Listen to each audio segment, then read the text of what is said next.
નમસ્કાર. ભાજપ નેતાનો મોટો ધડાકો. જીકાસ પોર્ટલ પરથી ચાલી રહેલી સેન્ટ્રલ પ્રવેશ પ્રક્રિયામાં ભારે ગેરરીતિ થતી હોવાનું આક્ષેપ સાથેની ફરિયાદ ધારાસભ્ય કુમાર કાનાણીએ મુખ્યમંત્રીને કરી છે.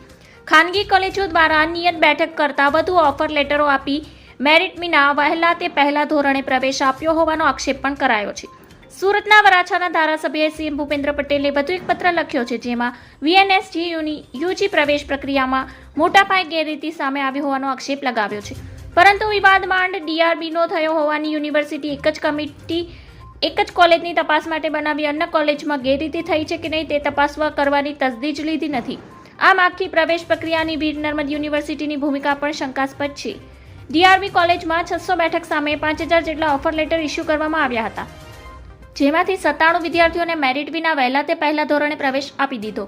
આ તમામ પ્રવેશ કેન્સલ કરવા માટે યુનિવર્સિટીએ જીકાસને પત્ર લખ્યો છે. ધન્યવાદ. જય હિન્દ.